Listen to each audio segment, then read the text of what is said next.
From Latrobe Motorsports Studios, this is Ride Along with Howie from the fast half-mile track at Latrobe Speedway, where it's grassroots racing at its finest. Here's Howie. Race fans, who's ready to go for a ride? It's time for Ride Along with Howie, sponsored by Joe's Body Shop and Towing and SMB Promotion. Coming up tonight, we're going to talk to a driver who on opening night picked up his first win in a couple years at the Latrobe Speedway, the pilot of the Naraka Decals, Joe's Body Shop and Towing, Dr. Molly McGuire Chevrolet. It is EJ Rozak. EJ, welcome back to Ride Along. Hi, Howie. How are you? I'm doing good. How are you? I'm doing well. Hey, when we reopened back in 2019, you came on over from the Uniontown area and you picked up a bunch of wins, including the Joe's Body Shop special for the Pure Stocks that year. And you had a good piece, but at the end of the year, you decided you wanted to upgrade your car. So you sold off the winning car and had all plans to debut a new car in 20, which unfortunately didn't work out due to the fact of it was hard to get parts. So then 20 turned into 21, then it turned into 22, and you debuted that car, about last August? Yeah, about last August. But we ran that first car, the first Maniac chassis, 19 and 20. We sold it at the end of 20. That's right. I apologize. It was white the one year and then yellow the next. Yes, sir. Okay, I apologize for being wrong. That's okay. So like I said, okay, 21, you didn't have the new car, and around August of 22, you finally got the new Maniac chassis together and got it on the track. And you finished second last year with it a couple times at Latrobe, but opening night, you got your maiden victory at Latrobe with the new car. And how did it feel to get that win? Well, I tell you what, after 2 years, struggling there and really wanting to win and getting to what feels like to be 100 second places, it was really awesome. I mean, it was a lot of emotion, a lot of excitement, and one of them things you went there. I always go there to win, but I didn't feel that it was going to happen that night, but it sure did. And you got to race with your Joe's Body Shop and Towing teammate out there, and Anthony Rozak. I'm combining drivers. Anthony Monopart, and it was definitely you three broke away, and it was a heck of a race. Yeah, Corey Ferris and Anthony Monopart. I mean, those guys are always fast, and that's what keeps us all fast. So we all beat each other up is the problem. We make each other work harder. And anytime you can be in front of either one of those guys, I consider it a good night. Now, you actually have been racing 2 nights a week the past couple of years. You picked up the championship last year at the Roaring Knob Motorsports Complex, and you have 1 win up there already with the new car this year. And what are the changes you got to do between Friday night and Saturday night to bring that car to Latrobe? Well, I tell you what, I do a small amount of setup changing. I don't change any springs, but I do some setup change, geometry and whatnot. And the main thing is the gear. The big thing is you still run a floating 9-inch rear end, but you still got to pull the chunk out every week, put the chunk back in, and it's involved. Other than that, it's minor changes in some stagger and whatnot. Pulling the gear out and putting it back in. Sometimes for nothing when it rains. It's a little bit of work. Now, you do have a second car, and actually you got 3 cars, but you focused on the new Maniac chassis. Is that just because it's the latest and greatest, or you're comfortable in the car and you don't mind actually spending Saturday morning changing gears? Well, it's definitely the best car that I have, and it's the newest car that I have. And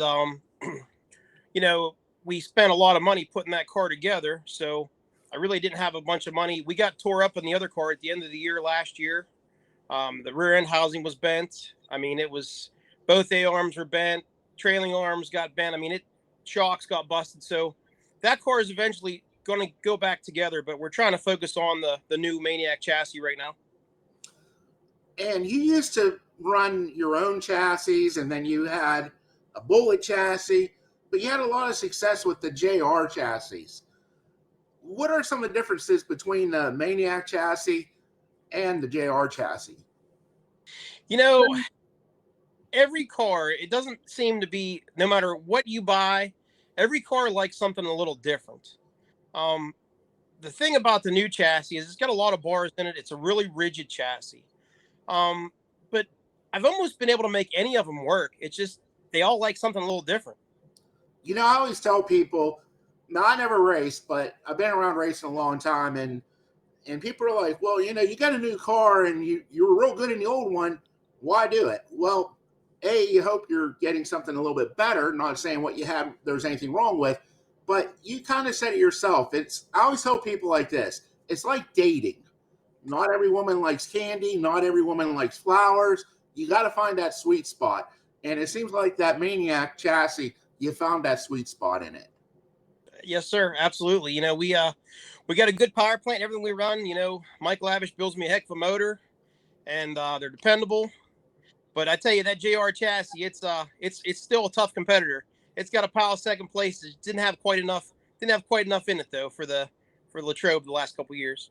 And you have the JR chassis house car now too.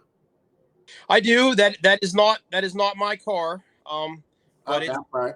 It's being held here for the family, and there's going to be a special race coming up for John here at the Knob, and that's really the only reason I have that car, kind of getting it ready for that. But you know, even the JR, that car won a feature down at Latrobe with Redshaw driving it, and you know, it seems kind of unique that the cars that Redshaw and the Maniacs can, you know, normally you got somebody who specializes in the big tracks or little tracks, but those cars and you and Redshaw, you could go from a small track like Marion Center, medium size like Roaring Knob, to a big track to like Latrobe. Is it the way the cars are built, or is it just you guys know how to adapt your driving? I mean, it definitely has things to do with the way the car is built and the way the car is set up. You know, John's cars were always much more neutral than mine. John's driving style was different than mine. He could take my car out and win in it, but he wouldn't be happy with the way it felt. And same thing with mine. When I get in the car of John's, the way he had it set up, I always felt the car was entirely too loose. But he'd go out there and mop my butt with it on every other week. And you actually used that car last season and picked up some wins up at Roaring Knob with it. It just seems like those cars don't get outdated. Well, they come out of the same stable. You know, there's always things you can do, set up tricks, and just knowledge and driving. You know, being able to adapt to the track surface. I'm sure driving has a lot to do with it. You know, we pulled that car out. John didn't even know I was taking that car. My uncle had passed away. All of our family was in from out of state, and I actually had a oil filter malfunction, and we lost oil pressure at practice. And that very next week, we didn't have time to get the motor back together. I pulled that car out of storage, and we went up there and we won the feature with it that night. I was there that night, and I remember Redshaw didn't even know you were taking it. You guys were that close, and you know, he's like, "Hey, my car won, but I wasn't driving it." But yeah, he had no. And I'll tell you what, we lost a great guy in Redshaw. Unfortunately, we lost him last November, and you know, he's definitely gonna be missed. And you know, just I know you want to keep that JR chassis and the Redshaw racing legacy going, and you know, I know you're dedicating your year to him. And you know, how big is it to get wins early at both tracks? Oh, it's huge, you know, and I have to give him a lot of credit for that. You know, he took me underneath his wing when I started out, and I didn't know anything. 2005, I knew nothing about a race car, but I was going to go out there and win in my mind. But it's not that easy. You know, between him and Sean Smith, you know, Sean would always get on me. I'd pull the car into the pit. I'd be like, "Well, it is what it is," and he would say, "EJ, what are you going to do? You're going to make up the rest of that with talent? because that's not going to happen. He's like, you gotta make adjustments on the car. You got to do something. And I'd be like, I don't know what to do. And over time, you learn what the car tells you what it needs. You just have to make it work. Now, your black car is a JR chassis, and that's a car that you won in, Sean won in, and John won in. Yes, sir. And that car got what? Probably about, on the car itself, probably like 25 wins. It probably actually has more than that. It probably got closer to 30 or 40 wins. I honestly don't know that, to be honest with you. John built that car in his garage. That man amazed me from building bodies to building complete race cars. What he could do just fascinated. It's just unbelievable. You've won a lot of races throughout your career. Is there one that sticks out maybe a little, more? I'm sure the first one was very special, but, what about you won the Joe's Body Shop and Towing Pure Stock Special? That had to stick out in your mind too as a big win at Latrobe. The first couple wins this year was very emotional just because of the fact that they're the first ones without John. And John was one of the ones that always pushed me to do better and to be fast. And we raced each other and we talked to everybody. We talked to each other almost every day. I mean, so he was my buddy. But the Joe's Body Shop race, looking back 5 years, I would have never imagined that we were going to be racing for the amounts of money that we've done now. $1,500 to win. It continues to go up. And not just Joey's race. There's several big races now, and it's the money, the payout is unreal. I mean, that's really good. It's good for the sport. It's good for the fans, and it's good for the spectators. Now, your new car, is it a metric chassis, full size chassis? If you don't mind me asking, it's still a metric chassis. Or is that all you run, are metrics? Yes, sir. We have a call, a spam call. Excuse me for 1 second. Sorry, I don't take spam calls. All right. Can't even get through a show without somebody wanting an autograph. Hey, listen, you're popular. Yeah, that could be our guest next week. I don't know, but sorry about that. I apologize. But, your cars, I mean, the pro stocks, they've just advanced to where you almost have to run a professionally built car. But, your car is still built by somebody who has a full-time job. Absolutely. And what made you decide to go with another Maniac chassis? I tell you what, that first car that I got that Sam McAdams had built, it went from Sam McAdams, and I know he did it for Jimmy Decker. Jimmy Decker ran it for years. I think he got a couple of heat race wins in it, and he bent the car up some, and I bought it off of Jimmy Decker. We actually fixed that car in my garage. Joey Cherokee, Joe's Body Shop, pulled the frame straight. I clipped the front of it, and we were very successful in that car. It's just a good solid race car, and that's part of the reason it made me buy another one of those. That Maniac chassis with a lavish performance motor. I mean, it's a good combination. Now, you mentioned Joey, and you've been very successful at keeping your sponsors. And I want to say you've had Joey on your car for at least 10 years. Yeah, I mean, Joey, I've been going down to Joe's Body Shop since I was probably 5 years old. And that's the thing. 90% of my sponsors started to be my sponsor because they were my friend first. So, I mean, it's very important. You take care of people, people take care of you. Just like in life, in racing is the same way. So I've been very fortunate to have the sponsors I have, and I try to do my best to make them proud. Now, you've won at Latrobe, at Roaring Knob. And did you win at any other tracks? I know you had a second, I think, out of Dog Hollow? I've had several, I think 2 seconds Dog Hollow. We liked racing there before they closed up. We actually wanted to race some this year, but obviously they didn't open. We went to Elkins a couple years ago, and we're kind of outgunned for Elkins. They're allowed to run a big motor. We went to Elkins. We went there with what we had, and we was second fastest off the trailer. We qualified second fastest, and I finished second. Was that the Maniac chassis? No, that was a JR chassis. Okay. We went to Marion Center a few years ago and ran. Unfortunately, broke. The module went out of the distributor, but had fun racing there too. We were in second and third place for a while there, and the car just gave up on me. Is there a track you want to go to that you haven't made it to yet? I'd like to run them all, Howie. That's the, it's in your blood. You want to go to all of them, but I only have the means and the funding to go to so many places.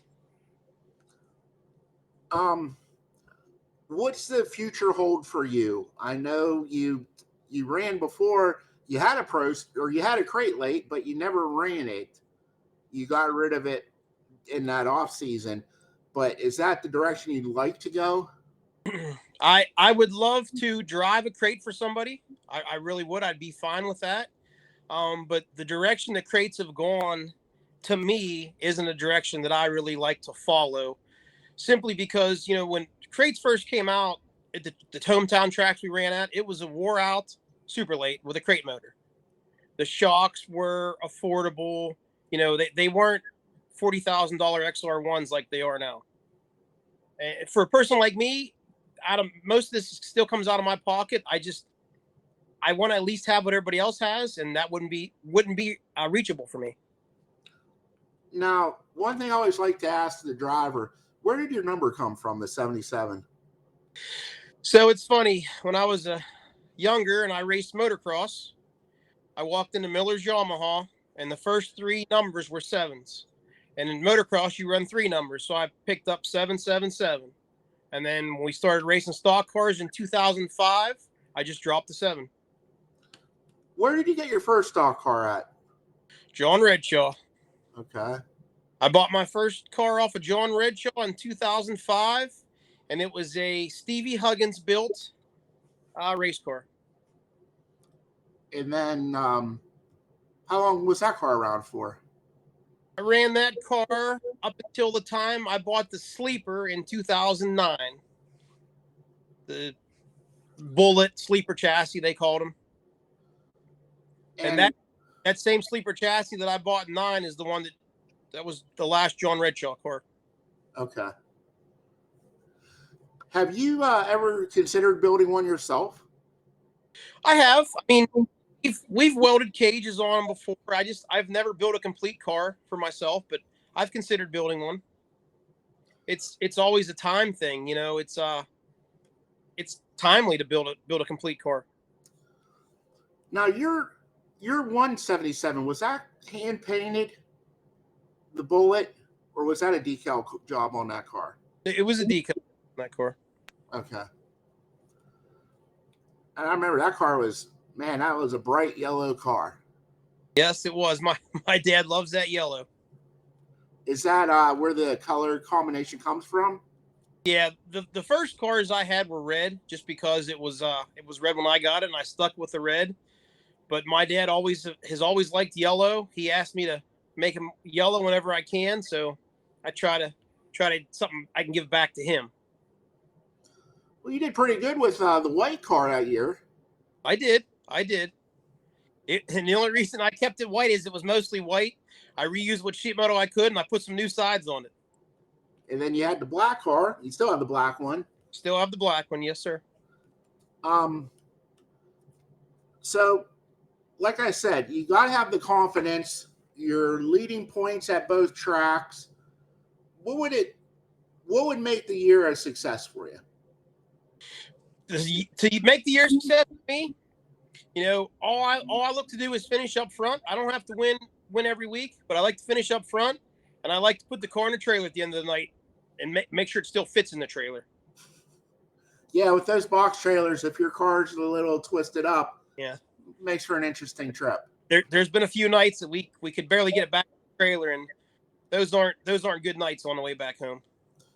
Are you going to stay at Latrobe all year for points? I'm not going to run points. I'll be at Latrobe most of the year, but I'm not going to run for points this year. Anywhere, or just Latrobe you're not running? there's going to be days we have to miss Howie. So I'm not going to put my family through that again this year. Just, you miss out on a lot of things. My sister's kids are growing up. There's just, I can't tell you the amount of graduation parties, weddings, and everything that I've missed over racing. And I'm not complaining. It's just that we're not gonna go that avenue this year.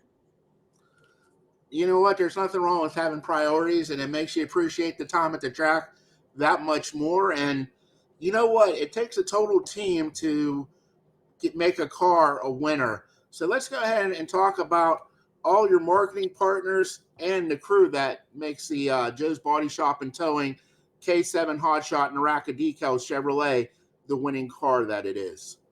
Oh, absolutely. So obviously we talked about the chassis. Sam McAdams and Molly McGuire, they they built me a really good race car. Mike Lavish Performance, he's been building motors since even before I raced. In early 2000s, we went to school together. He's been building me engines. Joey Shiroki, super awesome guy, on and off the racing aspect of it. He does nothing but help me out and keeps the 77 on the racetrack. I got Collins Roofing and Remodeling, Miller's Greenhouse, Richo Excavating, Keller Cycle, CWC Welding and Fabrication, Black Diamond Equipment Rental, Uniontown. They also help me out. And if it wasn't for my father-in-law, Wayne, there's a lot of times that I have to work or I have things going on the next day. He can't pull the rear end out by himself, but he'll have everything ready to go. He'll have the axle slid out, the grease out of it. All I got to do is come home and swap the chunk out, and we're ready to go racing again. And it's nice when you have somebody that you can trust that, they know what they're doing. Oh, absolutely. Absolutely. And it's, everyone's busy today. It's just in today's world, it's all hustle bustle. And there's times that you just don't have enough time to do everything that you want to do. And I know you also help out keeping that Red Shaw tradition alive of helping out the younger drivers too, to try to make them fast. Absolutely. Anybody can always come over to my trailer and ask questions, and I'll steer them in the right direction and do anything I can to help them out. Well, race fans, we've been talking to the point leader at Latrobe Speedway in the pure stocks, the pilot of the Joe's Body Shop and Towing Naraka Decal, Dr. Molly McGuire, car number 77. That's EJ Rozak. Thanks for going for a ride, EJ. Thank you, Howie. Well, race fans, we don't have a recap from last Saturday due to the fact that Mother Nature played a trick on us and made it rain. Well, we're going to make Mother Nature our fan of the week and not invite her back this week. But to find out about our fan of the week contest, please check out our website. And if that is your picture, you have to identify yourself and you will receive a complimentary pass to the upcoming race. While we have a chance, we'd like to go ahead and thank our track marketing partners that include K2 Engineering, proud sponsor of the Crate Late Models, Joe's Body Shop, proud sponsor of the Pure Stocks and the Ride Along with Howie podcast, Specialty Metals, proud sponsor of the Modified 4 Cylinders, Marilungo Disposal, proud sponsor of the Strictly Stock 4 Cylinders, Dean Pollock, proud sponsor of the Hobby Stocks,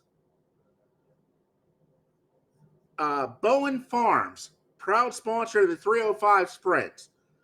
Additional sponsors at the track include Latrobe Glass and Mirror, General Carbide, Bowman's Plumbing, Garry's Auto Sale, Porta-John Rental Company, the Auto Tag Store, RPM, the official parts supplier of Latrobe Speedway, A1 Machine and Performance, Tite Paving, DJS Swag, and GVD Powder Coating.